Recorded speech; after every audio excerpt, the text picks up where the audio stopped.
M&A changed since you started in the industry? That's a great question. Well, I've been in the industry in and around 20 years in the RIA world, wealth management.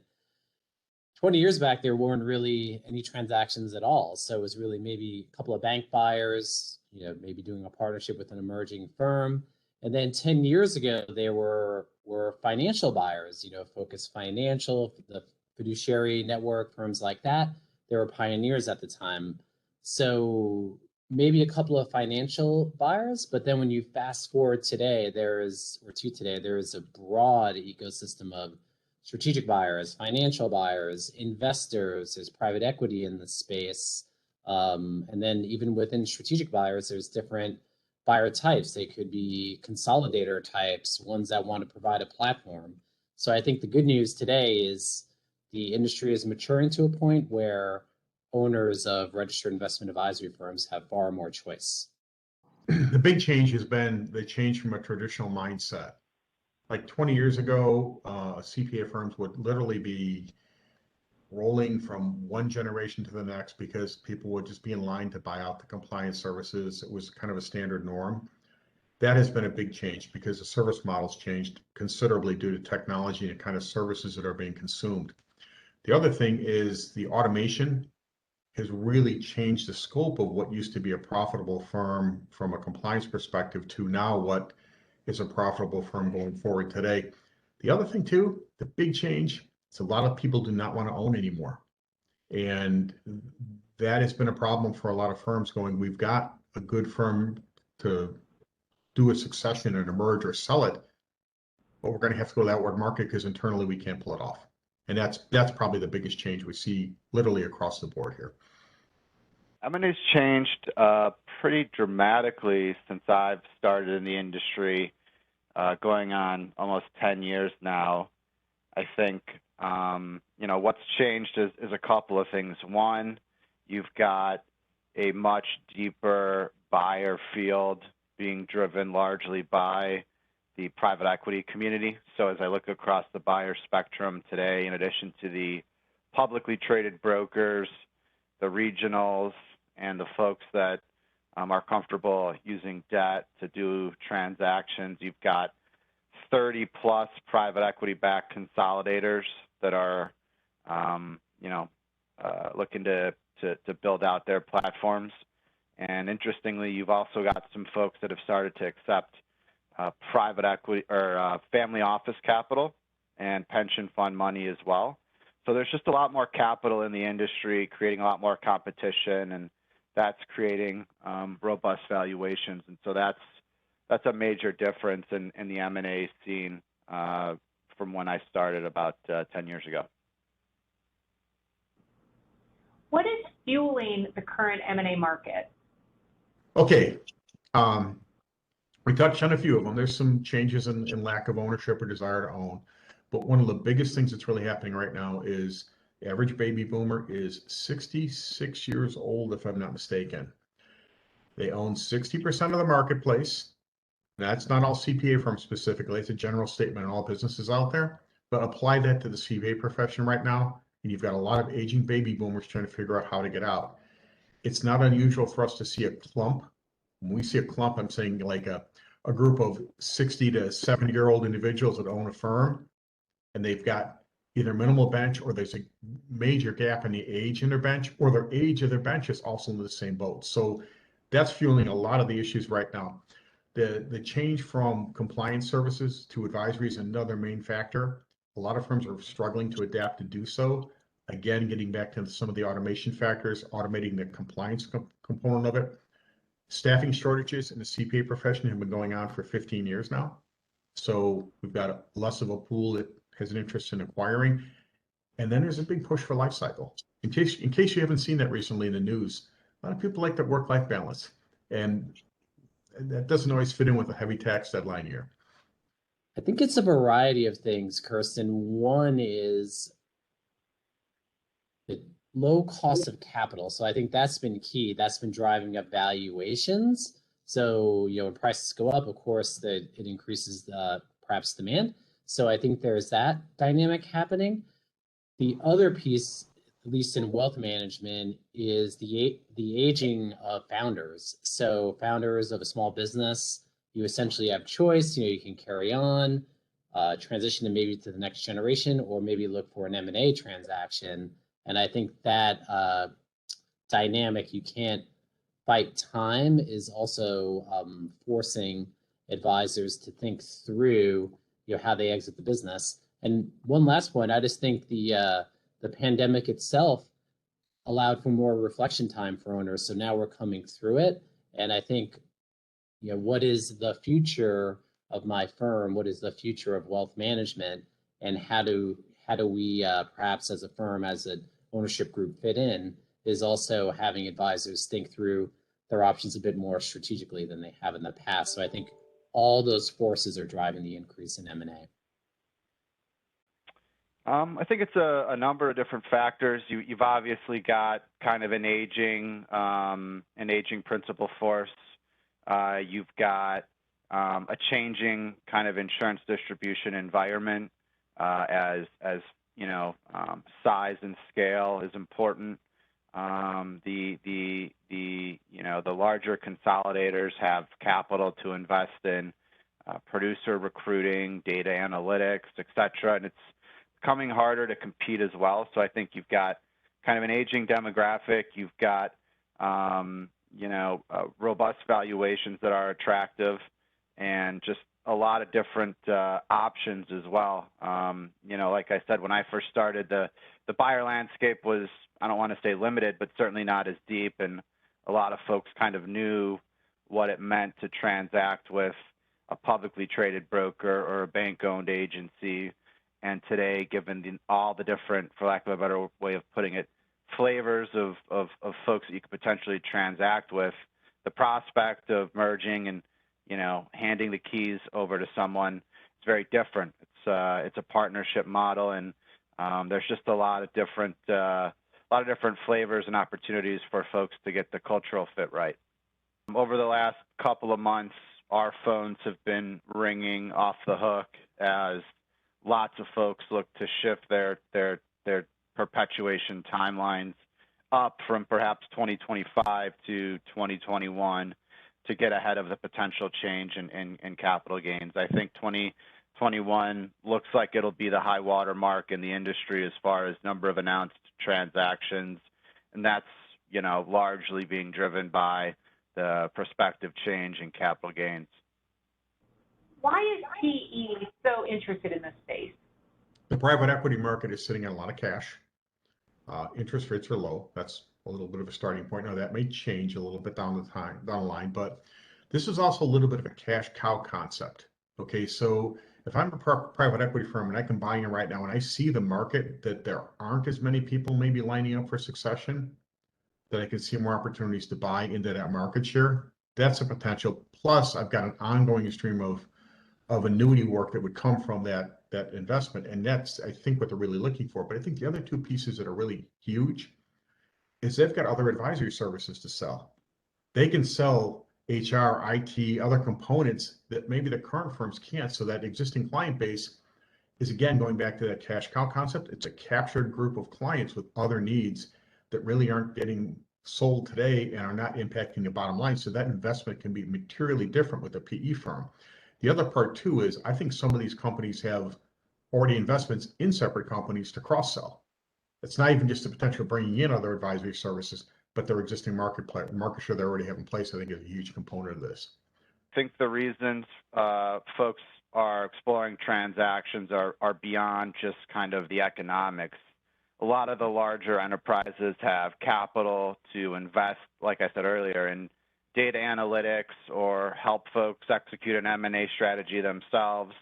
I think, as it becomes increasingly perhaps harder to compete in the marketplace, some of the larger organizations, have just more clubs in their bag for producers to, help sell and help kind of service clients, whether it's, enhanced contracts with carriers, a wider carrier kind of panel, whether it's kind of talent, particularly on the benefits side, just a lot of different resources that the larger consolidators can bring to help make folks better that I think is highly attractive to some of our clients as well. We're often asked, what's my firm worth? Well, a normal firm, normal businesses go off EBITDA. Okay, so they have an earnings, then there's a multiple applied to it, and the multiple has a lot of variations. In the CPA profession, everything has been revolved around revenue. 1 times revenue is kind of the norm. So if you've got a $5 million firm, the talking point or the starting point is 1 times. Now, that revenue has been kind of sloping, depending on the quality of the firm, location, there's a lot of variables to it.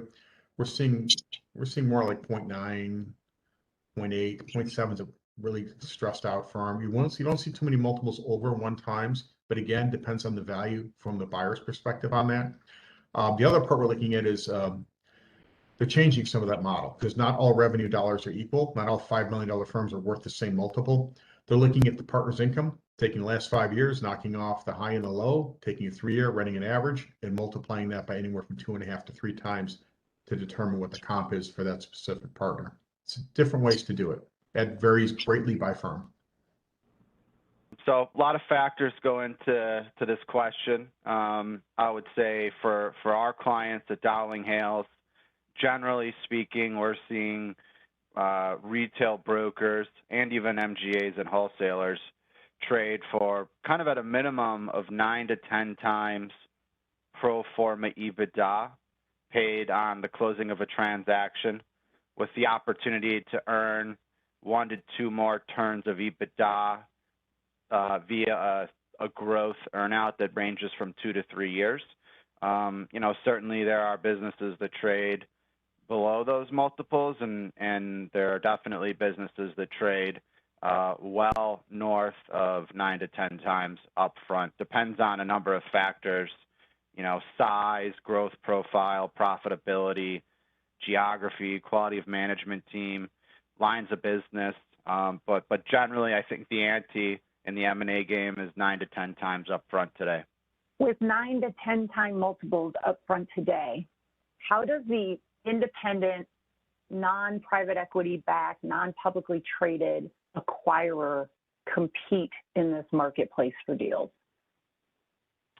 Sure, that's a good question. I think with all the consolidation that's occurring, there will be a desire by high quality talent to look to perhaps partner up with organizations that might be a little bit smaller, more nimble, and offer perhaps a higher degree of autonomy than some of the kind of consolidators that are out there. And I think that culture and that model might resonate with some of the producers who have perhaps seen their organizations sell into some of the larger consolidators that are out there.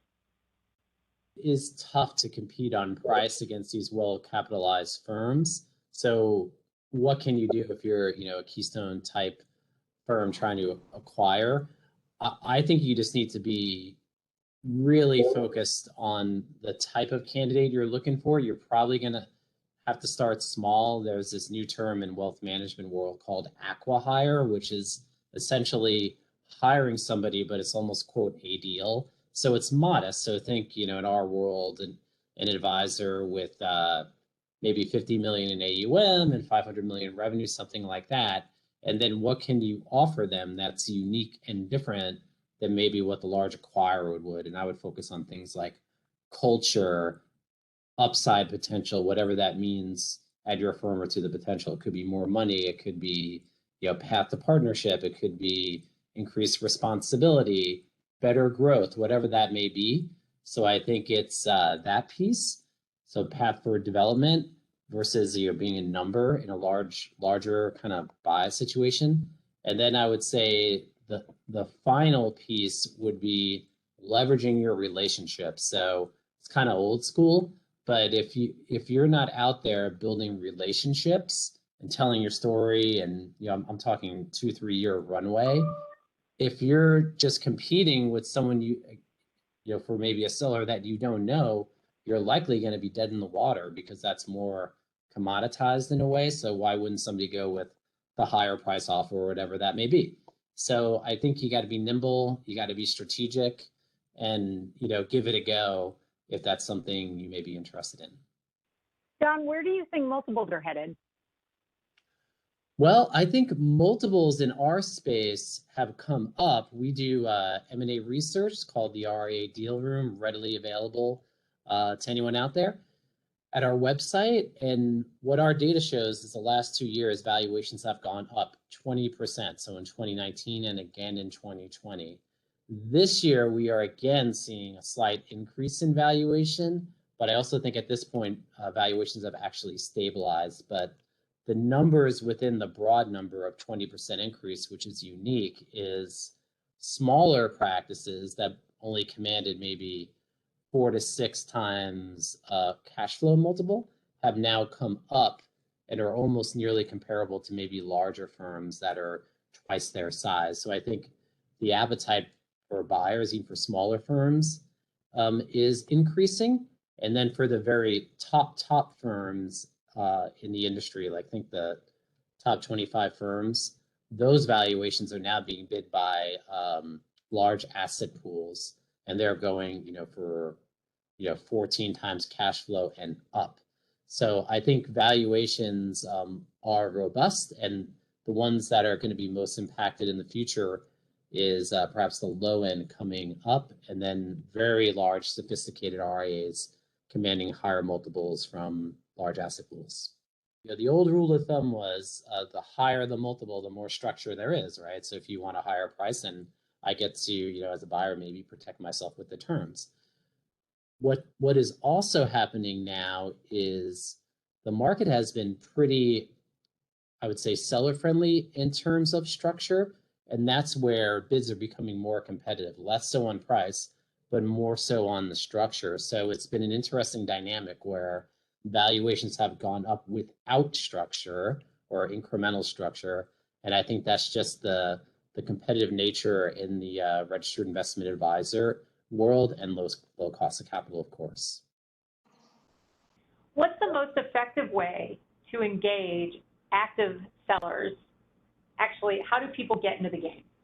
There's 2 ways to look at this. You can have active and passive. Unfortunately, the majority of the people that are trying to get in the game are passive. They're either waiting for somebody to bring them a firm or waiting for somebody to knock on the door to buy them. That is absolutely the worst possible method you can deploy, because think of it this way. Look in the real estate market, if you've got a really hot piece of property, most of the really hot pieces of property never hit the multiple the listings for the, whatever they call that. Can't even think of mapping listings, whatever they are. The MLS, yeah. Thank you very much. Apparently too late in the day for me, or not enough coffee, but they don't hit their listings. They're gone, or they're gone within an hour of hitting the listings. It's the same thing for good quality firms. If you're sitting and waiting for a deal to come to you, typically that deal is going to be presented to 3 or 4 or 5 or 10 firms. And then you're now a hunt, and you're competing with a bunch of people. The best way to do this is do custom searches. Now, granted, that is what we do. We custom search every single one of our deals, whether we're representing to look to do an acquisition, a merger in different cities or the same city, or if we're looking to help a seller find a way to get an exit strategy to go into a home. Often we'll only make 3 or 4 calls to get a deal started and going, because we know where to make those calls. That's the way you really want to get into this game, in my opinion. You can try other routes. You can wait for brokers to bring you firms, but think about alternatives other than this waiting for something to come to the door. Yeah, I think that's such a great point, because if you're a seller in this market, you essentially have 3 things a buyer could be interested in. One would be your client list. So you have clients, you have revenue associated with those clients, and that's a saleable asset. The second is your team. You might have a team with deep capabilities. They might be able to do things, think beyond investments or planning. What comes to mind is accounting, trust in the state. Maybe there's a legal capability, wherever that is, but you may have a talented team that could be interesting. And then the final piece could be some sort of product that maybe a buyer is interested that they don't have. I was just talking today, as a matter of fact, of a firm who is interested in selling an ETF model. It's a product, it's available, and there's a couple of million in assets in it. So that's a unique saleable asset. So for the sellers out there, I guess default would be your client list. But if you have something beyond that, whether it be your team or a capability, you may draw more interest from buyers and hopefully a premium in terms of valuation. So as a first-time acquirer, what are some things that they should keep in mind as they're putting together their first deal? The main thing is the deal needs to be fair for both parties. That's a huge component of this. You know, even if you're lucky and you pull off the win and you manage to get your firm at a great discount or whatever, typically there's some karma or blowback that comes back later after the deal. You want a fair deal. The thing you need to look at is, would you take the same deal that you're offering the people to acquire? Would you take the same risk? Would you give all cash out front to a buyer or a seller? Those are factors for consideration, because often what people are asking for is not what they would want to do to their own firm. The other part that comes out of this too is, if you're looking to exit, as an example, you're not going to be able to get full comp ongoing. You can't sell it, get full comp, and then get paid out. It's just the cash flow doesn't work. And I'll flip that strategy. If you're looking to do an acquisition, you want to look at, do they have a bench there that can stay in place? What is the real value of that firm? Do they do too many 1040s? It's too compliance ridden. There's a lot of things to look for. A lot of times people will mess up the first deal. I hate to say that. Sometimes the second and third. The biggest thing to watch for is the firm that just comes to you and says, well, it's time for me to retire now. Why don't you just take over? That sounds really easy. Often that easy comes with a lot of difficulty on the back end. Like, that firm may not integrate into your practice. Cultural fit is huge. So I'll throw this up to anybody out there. If they're looking to talk, I'll be happy to spend, a half hour with them to explain how this process works, even if we never talk to them again, because we see so many people do this the wrong way. And there's some really easy things you can implement on the front end to make this much simpler for you, because undoing a deal, very difficult, very painful, very costly. Honestly, I think some mistakes that we see are folks that don't take the time to run a process. I mean, I think, sitting in my chair, our biggest kind of competition, for lack of a better way of characterizing it, is the kind of buyer community going direct, and there obviously are robust valuations, and everybody knows that. But the common mistakes I see are people not stopping and taking the time to work with an advisor to run a process where they're able to, better understand the various different kind of models that are out there, because it's very different. You've got publicly traded brokers on one side of the spectrum that are pretty centralized, and then you've got folks kind of on the total opposite side of the spectrum that are private equity backed and extremely decentralized. And so, their models are just very different, and perhaps, there's a higher degree of autonomy under those. And when folks don't run the process, they're, as we like to say, they're kind of they're not knowing what they're saying no to. And since you only really do it once, we like to think it makes sense to run the process and try to figure out culturally who might be the most appropriate partner.